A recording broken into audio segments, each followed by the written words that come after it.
Stella Adler, Sanford Meisner, and Konstantin Stanislavski. Here we go. So, Donald Trump was right. I'm sorry to say it, but it's true.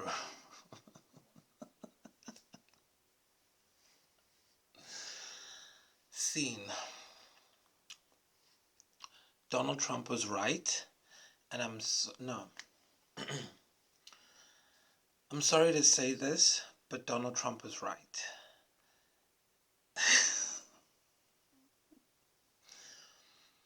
I'm sorry to say this, but Donald Trump was right. Okay.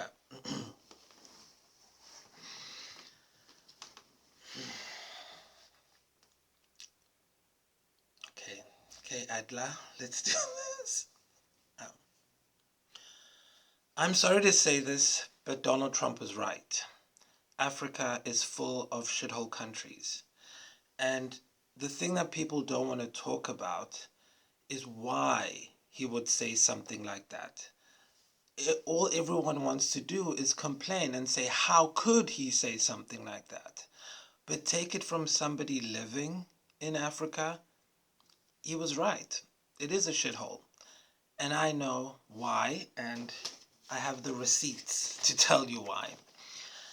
Now, the whole thing comes down to incompetence. Now, people in the West, Europe, America, Australia are very, very lucky because at the very least, the people who are taking care of their government are actually qualified to do so. So I'm not saying that everything over there is perfect. What I'm saying is, at the very least, you have people who are competent. And now, competence isn't excellence, it's just doing the bare minimum, which in this day and age is a miracle. And so, when people are given funding to build roads or fix potholes or sanitize water in the West, it actually gets done.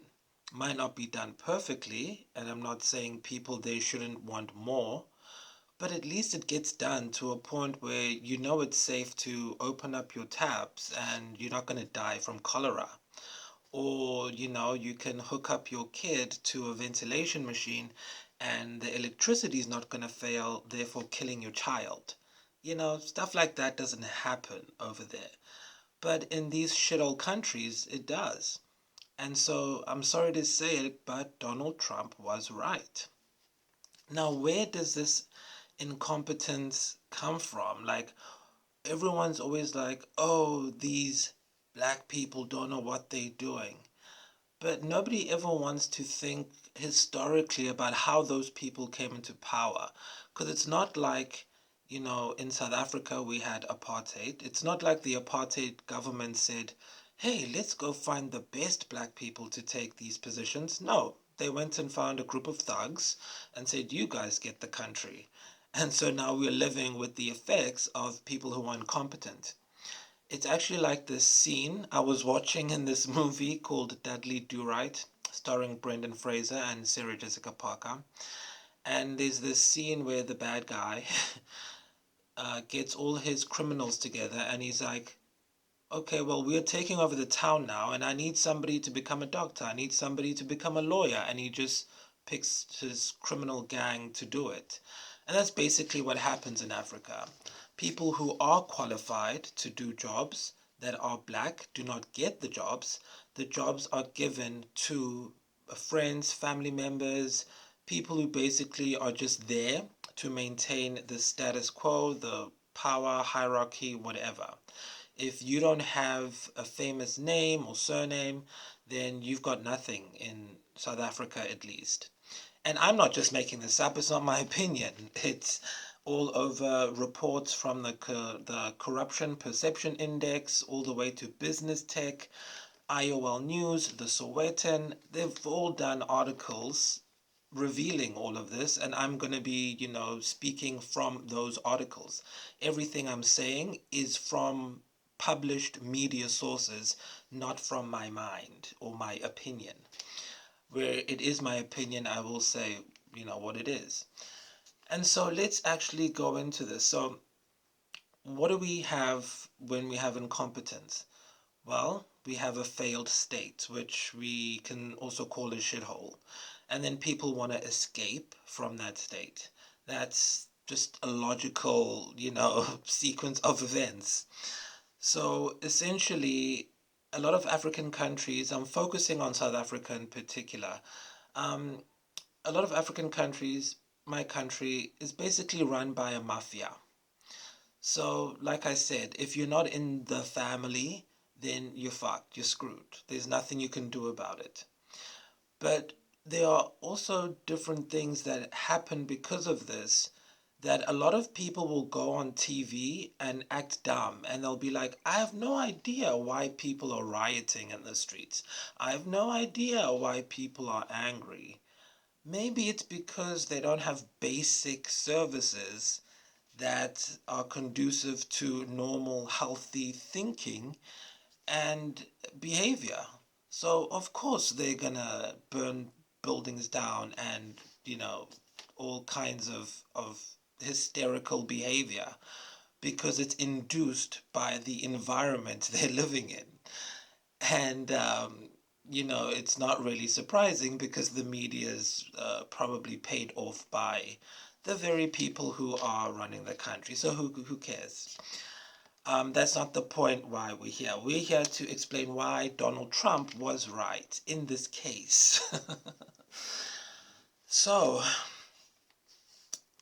there are several different ways which this basic incompetence comes out, and right now I'm using information that I got from a Business Tech article which references the Corruption Perception Index, which talks about the highest forms of corruption, or basically failures of our country in particular, just so you get a picture of how we got to a point where the government is being sued for criminal negligence for killing a 3-year old because we can't manage to keep the lights on in the country, or how people in the 21st century are dying of cholera. Um, if you're wondering how all of this is happening, you've come to the right place. So, the median age in South Africa is 27 years old. Now, some other countries like Afghanistan and stuff, it's like 14 years old. I think Niger is the lowest median age, which is also about 14 years old. So, they have a very young population. Here we have an adult population who's old enough to think and participate in the economy. So, if you're about 27 years old, you're the target audience for this message. So let's look at the different forms of failures that we have in the country. The main ones are maladministration, fraud, nepotism or favoritism, bribery and extortion, dereliction of duty, procurement irregularities. Thank you. We are part of the Commonwealth. English is my second language.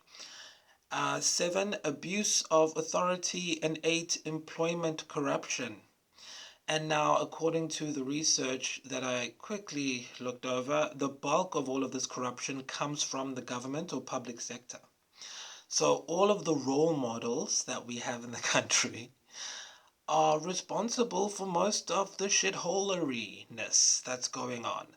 So, again, when you grow up looking at your role models doing all of these things and getting away with it, then it's not that much of a leap to say the reason why young people or younger people are into that kind of life of corruption, easy money, crime, violence is because it's modeled behavior. I mean, that's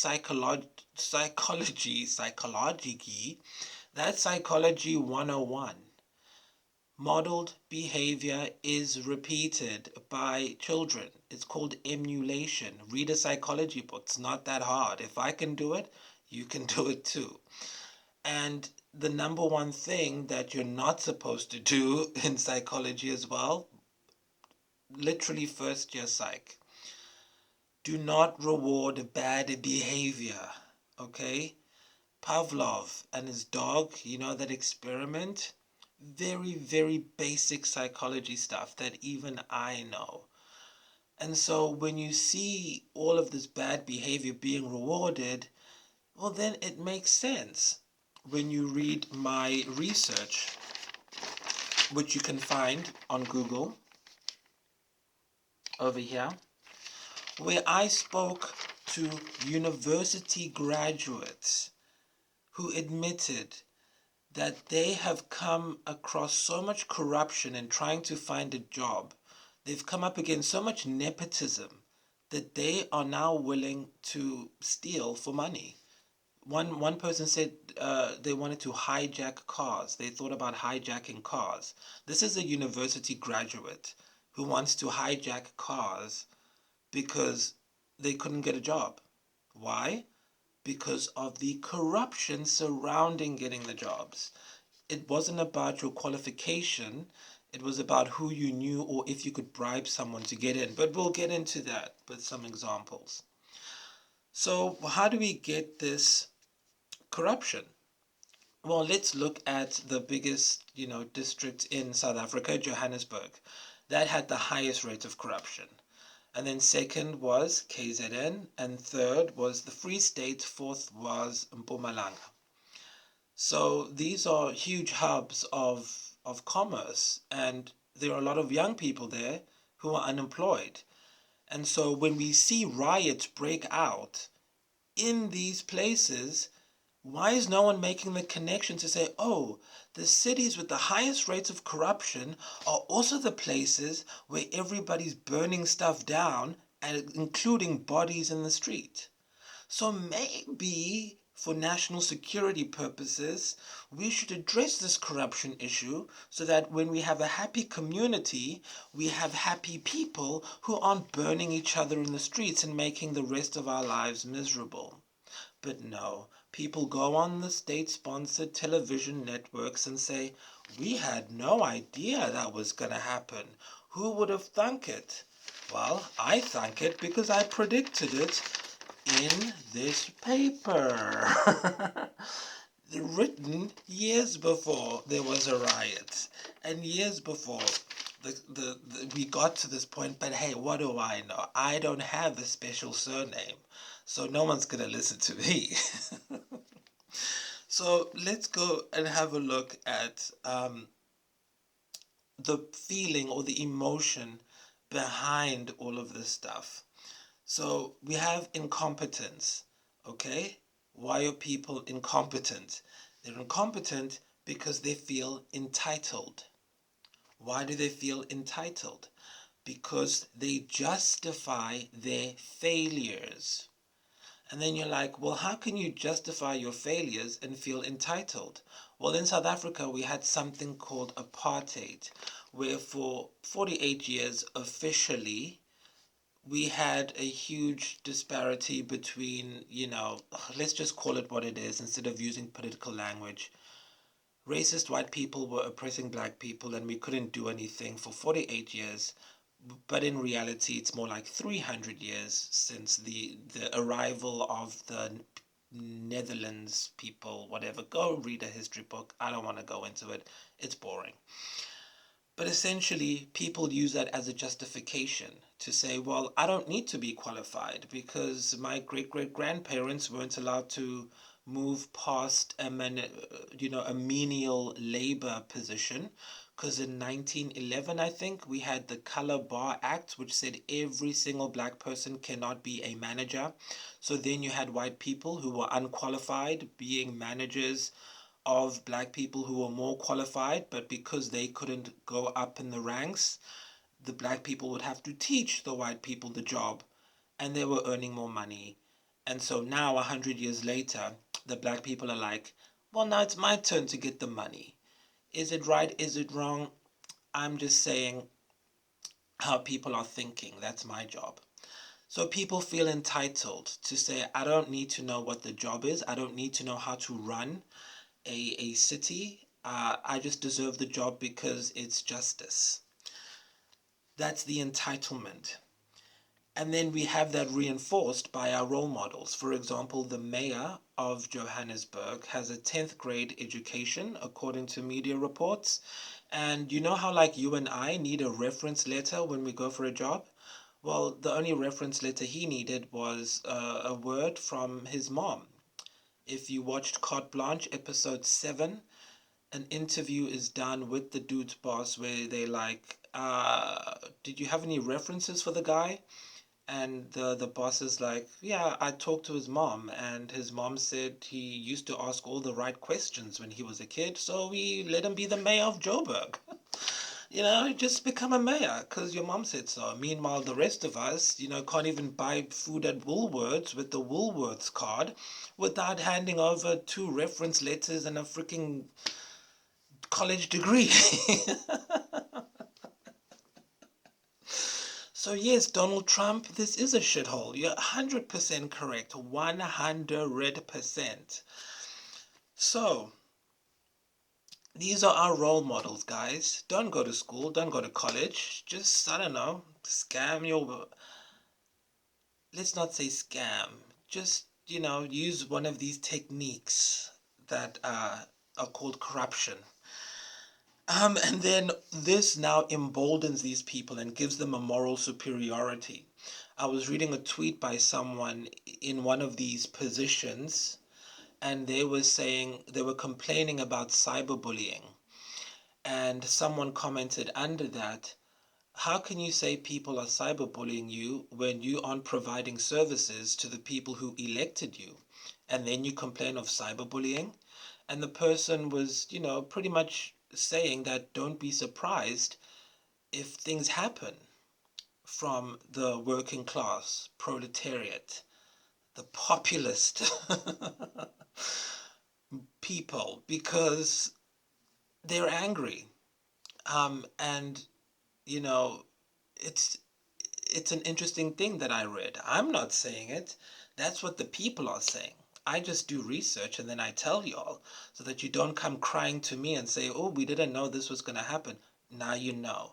Like last time when you came crying to me saying you didn't know that they were going to be burning people in the streets. I told y'all.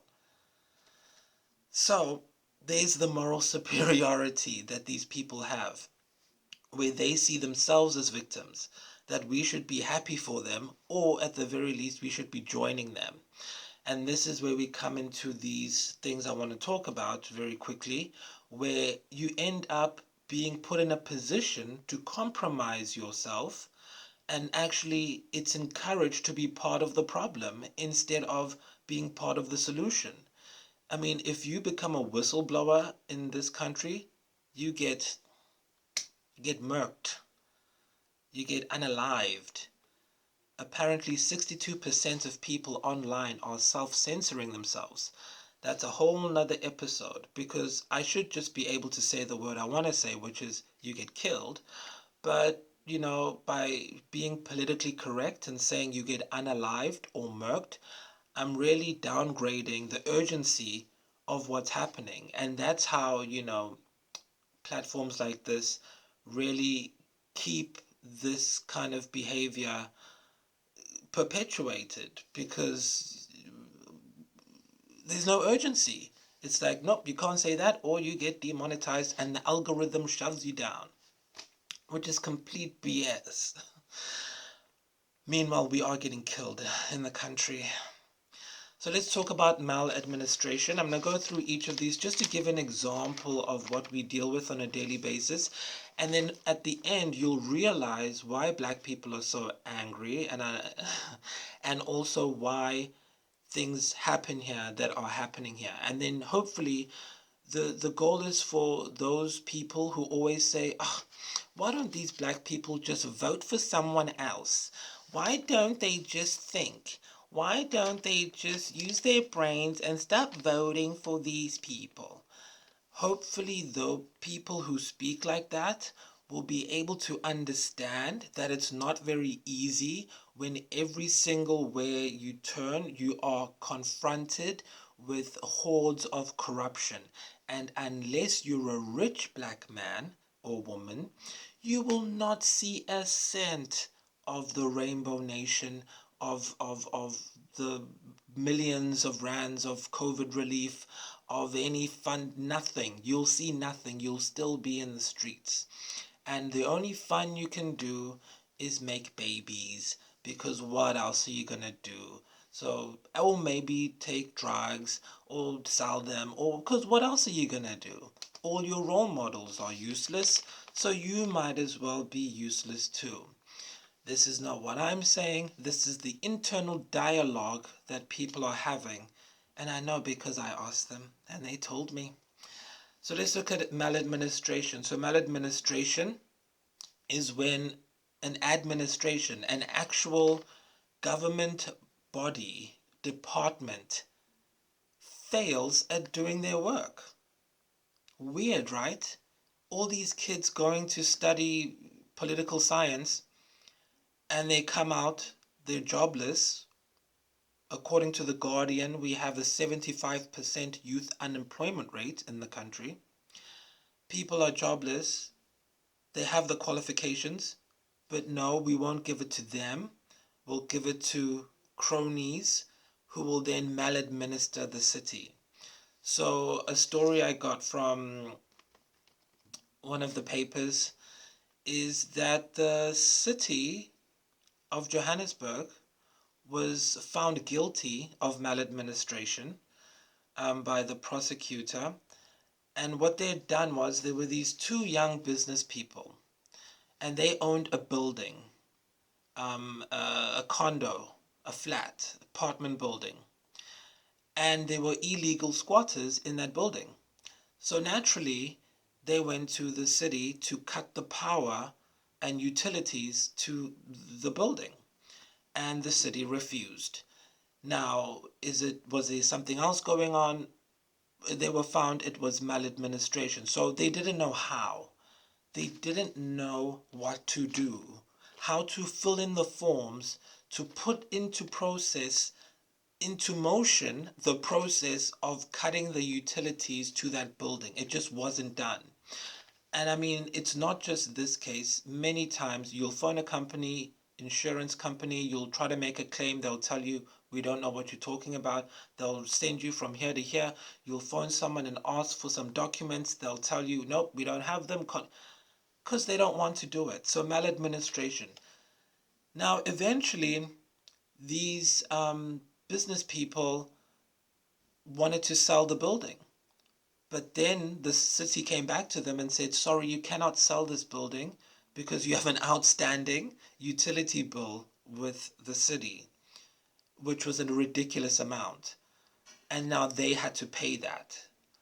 And of course, they took it to court, and the city was found guilty of maladministration. Now, look at these two young people who were trying to do the right thing, trying to do a business, trying to do things the right way, following process. But you cannot follow process when your mayor has a grade 10 education. So how do you think the rest of the city is going to run? This is what we're facing. So now I would not be surprised if those two young business people went and did something harsh, because you live in the modern world, you expect things to run a certain way, and time is money, and when it doesn't, sometimes people do harsh things. If you've seen the Joel Schumacher film with Michael Douglas, you'll know that. Let's talk about fraud. The mayor of Johannesburg, with the alleged 10th grade education, according to Carte Blanche, so you can go to them if you have a problem with that statement. He has a fraud charge laid against him because he's allegedly involved in a funeral scheme, defrauding people out of their money. So now I'm a kid, I'm looking at the mayor and I'm thinking, oh, I can be a fraudster and I'll be rewarded by being a mayor. I don't have to complete my education, don't have to graduate high school, but I'll be a mayor. So fuck everyone else who actually can do the thing and wants to contribute positively. We won't let them have the job. In South Africa, if you are one of those people, they call you a clever. Yeah. Well, Trump, you were right. I don't say that easily, but you were right in that case. So that's fraud. So we have that. So we've covered maladministration and fraud, and this is just the tip of the iceberg. Let's go to nepotism and favoritism, folks. So, according to the Sowetan Live, a famous newspaper, I'm not just sucking this out my thumb, well documented, published cases. So, if you have a problem, go to those people, don't talk to me. So, according to the Sowetan, they wrote an article where there was someone who was being hired for a position in a municipality, and then the person got a phone call and they said, look, you're well qualified for the job, but there's just one catch. You have to join a certain political party and then you'll get the job. The person said no, and then they didn't get the job. So it doesn't matter if you have the right credentials. It all comes back to the mafia that was put in place by the apartheid government to destroy the country so that black people in general look bad, because people aren't good at thinking critically. They tend to lump people together. So you often have white people coming up to people like me and saying, why did you vote for these people? Why did you vote for that? And I'm like, you don't even know who I am. Do you think just because I look like this that I support certain things? Use your brains, people. I support intelligence. I support anyone with a college degree who's qualified to do their job.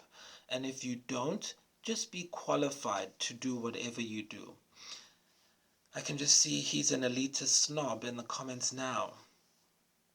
So we've done our maladministration, fraud, nepotism. There's a lot more I could go into with nepotism, but seeing as people often have a high chance of being killed for talking about that stuff, I'm not gonna go further. You can do your own research. Let's talk about bribery.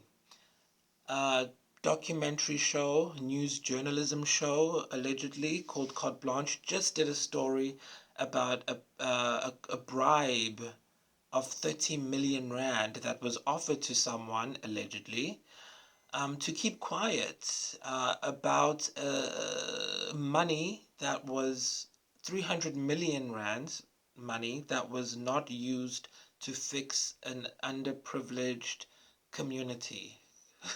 Did I say that right? So they were supposed to upgrade the ghetto, the projects of the Western Cape. They didn't do that. The money disappeared, allegedly. And then someone was offered a 30 million rand bribe. He refused it, and now he's a bad guy. So again, those people in that community who were supposed to have their whole, projects uplifted, refurbished, gone. Nothing. They get nothing. So then, of course, they're going to get angry and do whatever they want to do to get revenge or justice. And do you blame them? I don't know. You tell me. Next, we have dereliction of duty. Look at Eskom. We just had load shedding before I started recording this.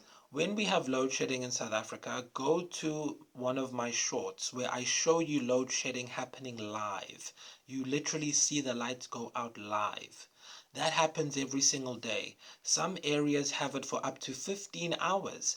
People's food is getting rotten in the fridge. People are getting sick. And most recently, a 3-year-old just died because of dereliction of duty. People are not looking after the power stations. There's a whole thing going on there. Don't want to talk about it. Don't want to get killed. Look into it yourself. But basically, we have no electricity. It's been like that for years. Nobody's doing anything about it. So again, of course, people are going to be angry. And again, Donald Trump, spot on. This is a shithole country for that reason. When kids are dying for no reason, that's criminal negligence. That's reckless endangerment, as Sam Waterston used to say in Law and Order. It's like walking into the middle of a crowd and firing a gun into the air. You don't mean to kill anyone, but it's reckless endangerment. How can you not have electricity for people, especially in a developing country where people require it to learn, to study, to live, to build businesses. Then again, people turn to different means to fix the situation, and they get shut down. I mean, we had people trying to fix the problem by generating their own electricity, and they get sued, saying, no, you're not allowed to do your own electricity. You have to get it from us. Again, it's very mafia. It's giving mafioso vibes. Let's go on to the next one. Procurement irregularities. There, I got it right this time. So the Special Investigating Unit or Special Investigation Unit said that between April 2020 and June 2021, that's 14 months, 14.8 billion rands of Corvivi money is being investigated for for fraud. Okay, the money procurement, red lorry, yellow lorry, procurement irregularities. See, always works. Procurement irregularities is when people get funding in shady, dodgy ways. And so, for example, I could say, not saying this happened, but I could say, hey, I'll give you 14 billion rands for PPP, and you happen to be my cousin, and you don't fill in the paperwork, I just forge it. That's like a procurement irregularity, something as big as that, or sometimes it's something simple like, come to the interview, we'll interview 10 people, but you already know you got the job. Whatever it is, that's one of the things that makes citizens who are qualified, who know what they're doing, who follow the rules, it makes them feel hopeless because no matter what they do, they know they're not going to get anything because they don't have that irregular relationship with whoever's giving the funds. And then, of course, let's go to abuse of authority. With abuse of authority, let's look at the case of Thabiso Nene, who is going to jail in prison because he made a meme. So now we have censorship apparently in South Africa. So the dude made a meme where he took a face of certain people and he put it on other people's faces with AI, allegedly, and now he's being arrested for that because you can't do that. Meanwhile, Anton Kannemeyer, who did a painting of the spear, I believe, showing the president nude, he's fine. And, I'm glad he's fine because artists should be able to express themselves. And Thabiso Nene was just expressing himself. So, hashtag free Nene.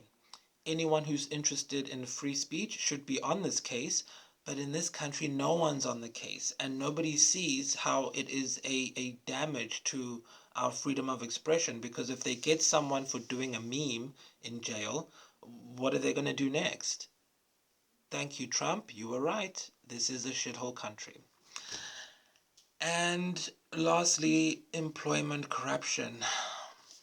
If you want to know about employment corruption, then read my 60-page document that I wrote, which gave me a shock of how alleged employment corruption works. I was shocked.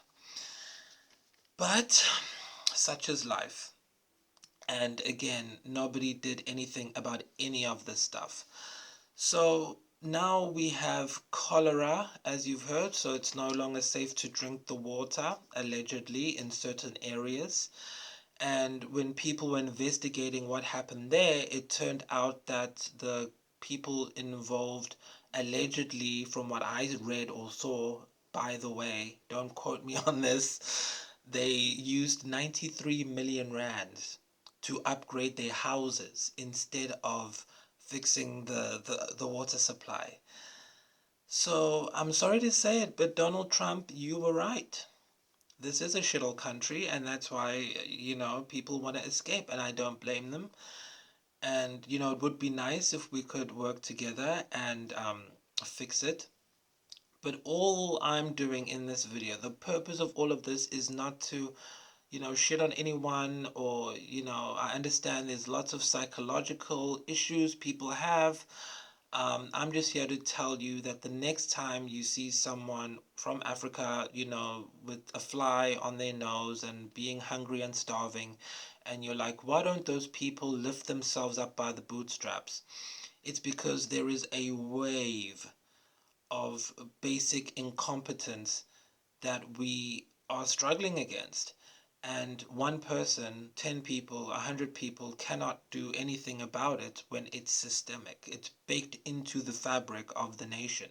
So you think you can go to the media, they don't care about you. You think you can go to an investigating unit, they don't care about you. You think you can vote, that doesn't work. You think you can become a politician, you won't get in unless you have the right credentials, as I showed you. So there's nothing you can do except turn to crime and other weird things according to the statistics. I'm not saying you should turn to crime. I'm saying you should just wake up and you know read psychology books. um but essentially, if anything, this serves as an historical document so that people don't think, what the hell happened to that country? They had so much hope and promise after the Rainbow Nation, and then look what happened to them. And I don't want people to blame a whole race or group of people. There's only one race, the human race. But I don't want people to blame a group of people and say those people are incompetent. No, in every walk of life, you have competent and incompetent people, and then you have excellent and brilliant people. We just happen to be in a stage in time where this and other African countries are run by incompetent people. Nothing we can do about it except right now just acknowledge it, because you can't acknowledge what you can't change.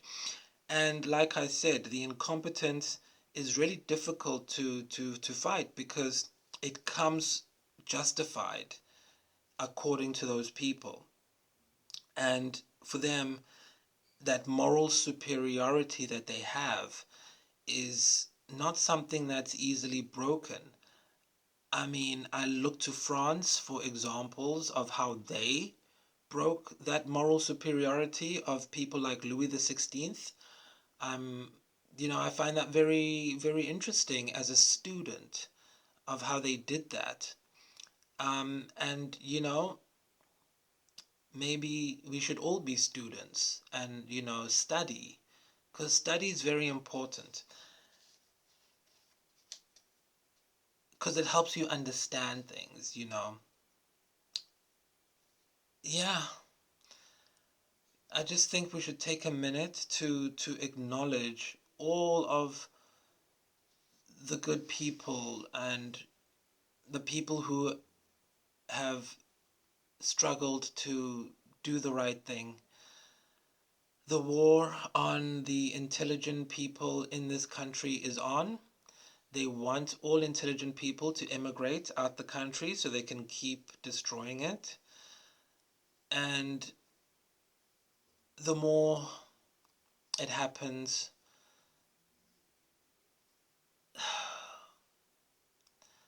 just speaking as a South African, I have no words at this point. Except, yeah, Donald Trump, you were right.